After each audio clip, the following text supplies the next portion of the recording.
I'm Savannah Spirit, and Don't Delete Art is a website for artists to submit their work that's been deleted by social media conglomerates.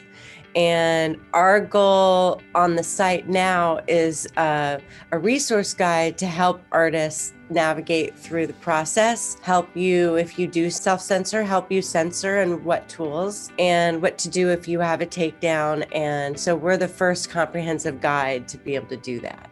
I have my own personal experience of being deleted. I get too many deletions.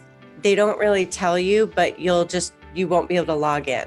They do have, for some people, because I've heard from other artist friends that they don't offer you an appeals process, which they do on mine. And I'm not sure why they don't do on others. I think what's happening are the censors, the algorithm is catching it. And then when a human goes in there and really looks, they'll see that I censored it very properly. I feel like it's different for everybody, but everyone has that same sadness or heartbreak or heart-sinking feeling when it happens. The algorithm, they're doing what they need to do, and then I'm guessing the bots kind of take over, and it has a little bit of that mentality. They don't like Black bodies, they don't like LGBTQ, trans, women. There's something fundamentally wrong. Don't Delete Art is actually trying to get to the bottom of it. We're trying to get some answers. I did a test, and I did come across images that have a bare bottom very close to the screen, and it was not censored, and I did report it. I wanted to see what would happen, and it completely went through the censors. It was okay. And I'm like flabbergasted, because here I am, an artist being very, very careful and doing exactly what they say to go with their community guidelines. And then they completely go against it by keeping something like that up, which is clearly much more pornographic and not as artistic as my work. And so I find that absolutely disgusting. But I think the community guidelines have been affecting me because it makes me lose money. And I make my money by posting an image, and someone will like it and go to my website and perhaps buy that photograph.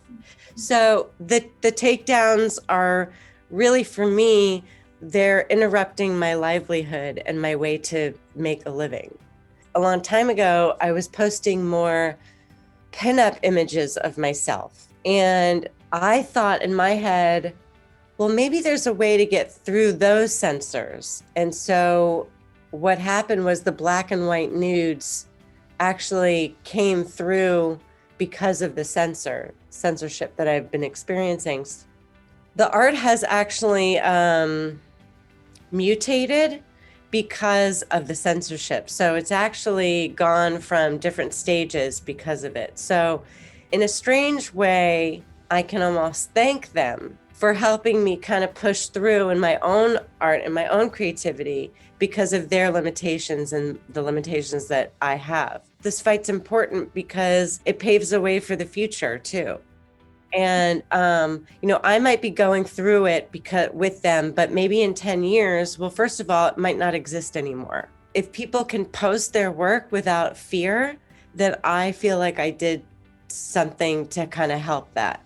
And I feel Don't Delete Art and other organizations helped push that forward and to make that more normal and okay. Everyone has these parts. Most people have these parts. So that should be okay for people to see and not a problem.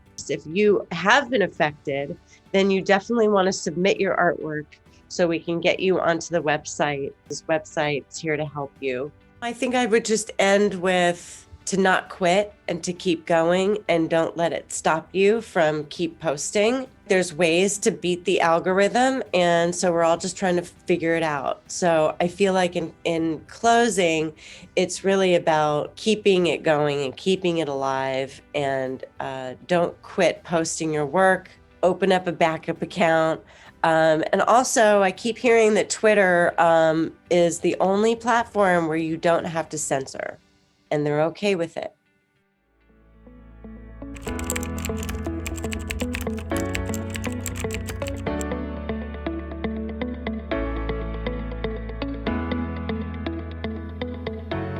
My name is Haley Black. I'm the communications director for the IBEX collection. So the IBEX collection is actually a private art collection based out of Augsburg, Germany, which is about an hour from Munich. As a collection, we're really focused on putting artists, figurative, realistic, mostly super realistic artists on a platform. We have a private Facebook group devoted to kind of helping any artist from any field grow. We offer like free workshops, free social media workshops, which I give, branding workshops, pricing, gallery contracts, pretty much just, open source material for free. 60% of our artists that are on social media have experienced censorship to some degree.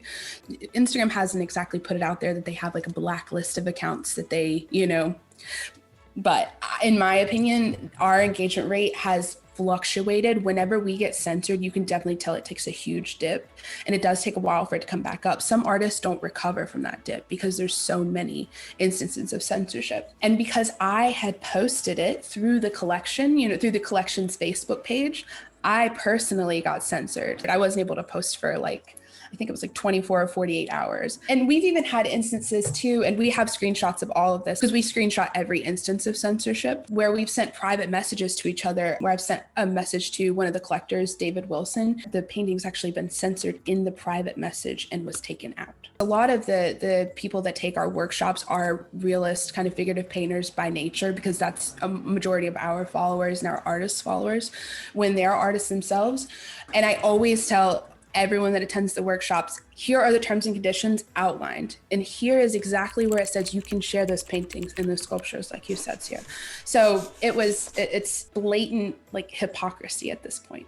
Since we've started working with Don't Delete Art, and I've seen some of the images that have come through that have been submitted by people that have been censored, it's a lot of erotic and / gay males being censored, which is, I think, pretty much lines up with society. It's like women and gay men. It's pretty parallel. So I've also seen a couple of things go through the Don't Delete Art that have been pretty political driven, that have been censored. But I think most of the instances that I've kind of noticed, and probably just goes with my everyday kind of position and my job and what I do, it's mostly been the figurative, even the sweet moments between a same-sex couple. It's I don't know, it doesn't really make much sense. And when you call Instagram out, there's absolutely no response, and we even tag Instagram in all of our posts where we're saying, this has been censored by Instagram, go ahead and view it on our website for the uncensored version. And we tag them every time. I've reached out to them multiple times and nobody wants to answer. We've just heard it's only going to get tougher with the pandemic because we have more computers running things. And it's it's not acceptable because you're putting people's careers at risk. The kind of everyday Joe that doesn't really understand censorship on Instagram and Facebook, they might not really know about. Even before I started working for IBEX, I have heard of people getting put in Facebook jail for saying, ignorant things, and that's an acceptable case. But I had never really heard about censorship in art and didn't think that could even exist on the internet, especially on such a public forum. So when I started working for IBEX and seeing how many instances and really seeing how the artists are affected by this, there's very little awareness for kind of the general outside public, as well as there's no accountability from Instagram.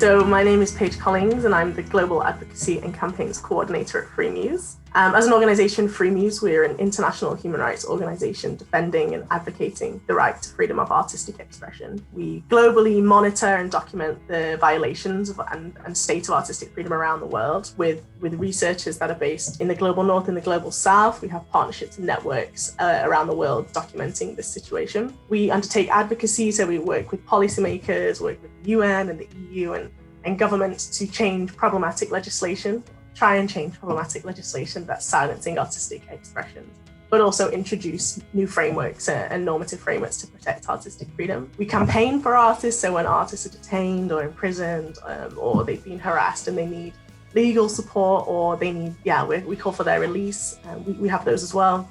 And then we provide urgent assistance to artists when they might need emergency medical treatment after an incident relating to their artistic freedom. We try and take a holistic approach to protecting the right to freedom of artistic expression. And we do all of this based on a human rights framework. So we take all of our methodology and rationales from the International Human Rights Policy Framework, and that allows us to be as objective as possible.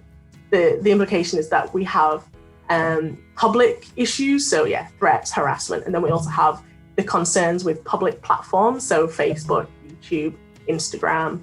And with these community guidelines, what we're calling for in Don't Delete Art, but also as Freemuse, an organization, and this kind of led into the Don't Delete Art coalition that came around about 2 years ago after a number of conversations we've been having, all of the organizations together about this issue, is that these guidelines are not in line with international human rights frameworks and standards. So the biggest issue is that they can arbitrarily remove content and delete accounts often without recourse for appeal. And because a lot of these platforms are being used as like a website for artists or as their platform, removing the entire account removes their entire artistic identity. That's everything, that's their business, particularly relating to the female nude body, women's rights, the issues with the LGBTQI community online.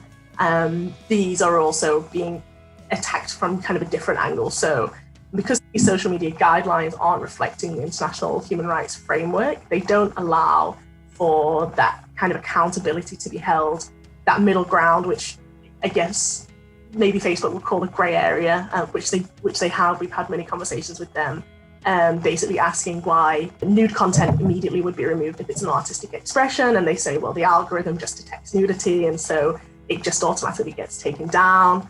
And in Don't Delete Art, Freemuse as an organization, what we're pushing for is to have these algorithms reflect policy frameworks. So the way that NCAC and Freemuse and the Don't Delete Art Coalition, the way that we work is that we do have these accounts, there's that concession for artistic expression, because as we're seeing, we've had some cases over the last few years where the nude body is being painted, or so many different types of nuances relating to the female body that are being silenced and just immediately taken down, and often without the opportunity to appeal. And that's also a big issue, because without the opportunity to appeal, or people are appealing and they're not hearing back for 9, 10, 11 months. We've had artists who've been waiting so long from these platforms to re-implement and reinstate their accounts or their artistic expressions. That platforms like Netflix, who are advertising on social media platforms, that post is being taken down for nudity or incitement to violence or this kind of content, which is being created as an art form. And we're seeing a lot of that in countries like India, and of course in China. There are lots of where art is being taken from a book or from the TV and placed on social media for promotion. That's being taken down as well. So we released a report very specifically on women's rights in the online space. And so looking at the disproportionate levels of harassment and threats and abuse and doxing, all of these different things that whilst men are experiencing them, there are seriously sinister trends that are impacting women, leading to them leaving art as a profession, removing themselves from the online spaces due to the lack of protections by social media platforms, because there are protections in international human rights frameworks for this, for women to engage in artistic freedom and creative expressions, but they're not being upheld by social media platforms.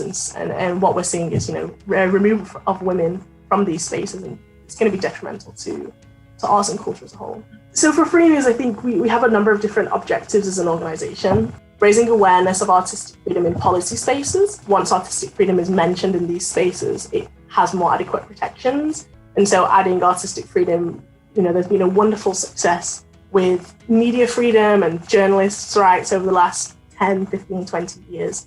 And we see, artistic freedom is kind of like the little sibling of media freedom. It's coming up, and it's definitely a new discourse. It's a new form of human rights that we're trying to integrate into existing policy frameworks. So that's one way that we're raising awareness for additional legal protections, because once we have more adequate legal protections, there are more ways to hold violators accountable. So that's kind of one element. The other is for artists themselves to know that what they're doing has legal protections and that they're not alone in when they're being violated and having their rights curtailed or censored.